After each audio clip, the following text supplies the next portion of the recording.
pulsátiles, evanescentes.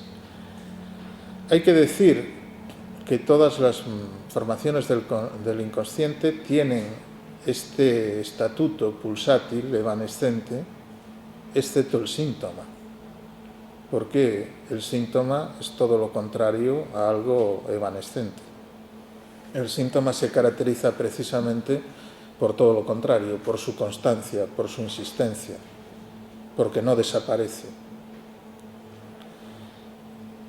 El sueño no es un síntoma, salvo que sea un sueño de repetición, un sueño de angustia, por ejemplo, que se repite, la pesadilla, el sueño traumático, de recuerdo de la escena traumática que insiste que se repite, puede tener el estatuto de un síntoma, pero precisamente en cuanto se repite. Entonces tenemos el inconsciente primero como sujeto, al que se le supone un sujeto. Luego, en este seminario, el inconsciente lo presenta como repetición. Y nos dice, en la página 57, un pensamiento adecuado siempre evita la misma cosa. Es decir, que el pensamiento siempre evita lo real y como lo evita de la misma manera, por eso repite, por eso repetimos. Porque en realidad la repetición, el mecanismo de repetición, tiene su origen en que siempre evitamos algo de la misma manera. Hay un núcleo de la repetición, que puedo decirlo rápidamente, tiene que ver con el trauma, con lo indecible, con lo más real del sujeto que un pensamiento tiende a evitar, siempre de la misma manera. El sujeto pensante nunca se encuentra con eso. Luego, vinculará el inconsciente a la transferencia cuando define en este seminario a la transferencia como la puesta en acto de la realidad sexual del inconsciente. Y por fin,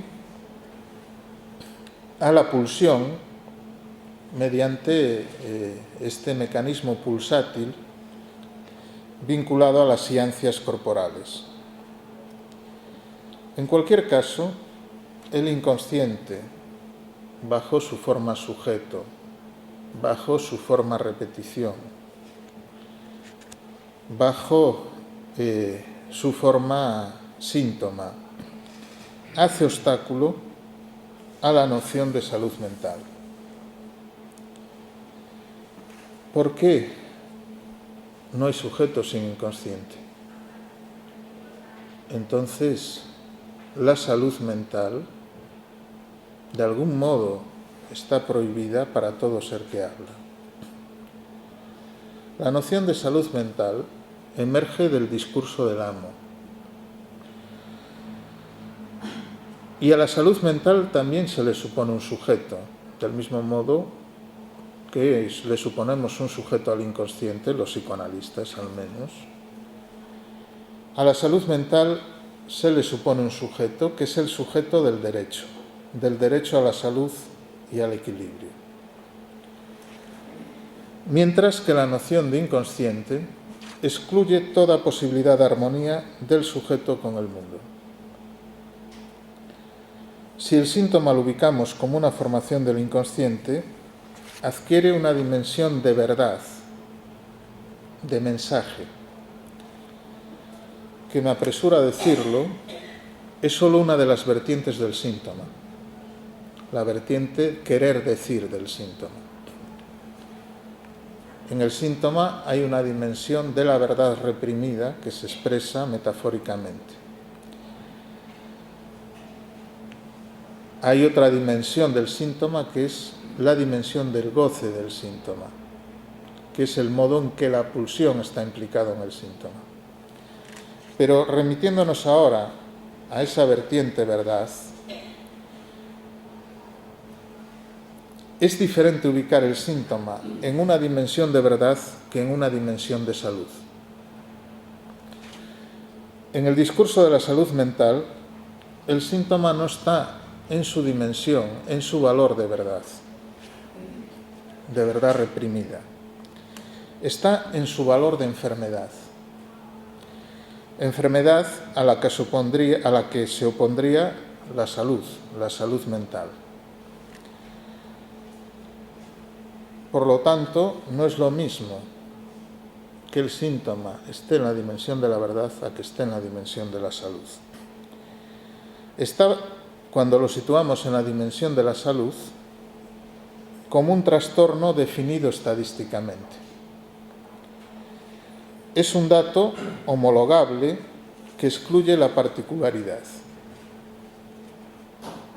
De algún modo, el ideal de la salud mental es hacer al síntoma mudo, que se calle. El modo de silenciarlo es hacerlo homologable mediante la comparación estadística.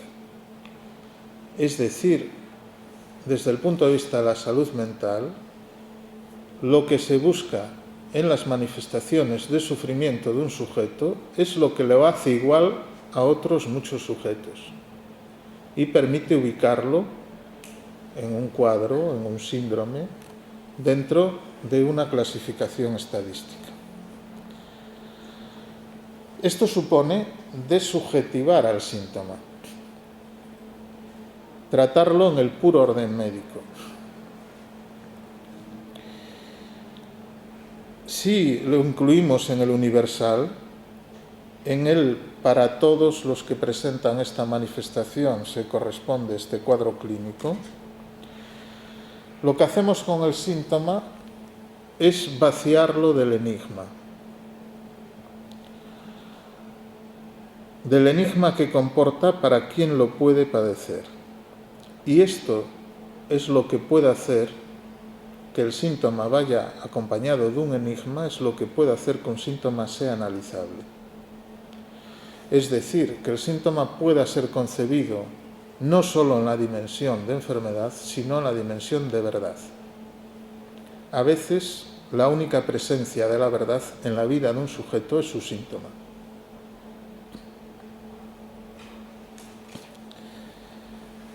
Cuando hablamos de la transferencia analítica pasa, en primer lugar, por ubicar ese aspecto sobre el que el sujeto se pregunta qué quiere decir. Ese es en realidad el síntoma analítico. Por eso el síntoma analítico es inclasificable, porque aquello sobre lo que un sujeto se pregunta ¿qué quiere decir esto? ¿Por qué hago eso? ¿Por qué lo repito aunque me siente mal? Es algo que es absolutamente particular. El síntoma analítico no es me encuentro mal, no duermo bien últimamente, no es esto. Es cierto que un sujeto puede llegar a ver a un psicoanalista contando cosas así, se encuentra mal, no duerme, está triste, llora más a menudo, etc.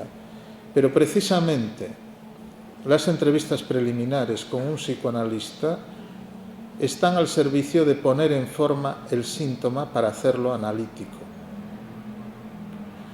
Y un síntoma no es un problema, es aquello sobre lo que el sujeto se va a preguntar qué quiere decir esto. ¿Qué quiere decir, por ejemplo, que a pesar de que mi relación de pareja solo comporta sufrimiento, no puedo dejarla?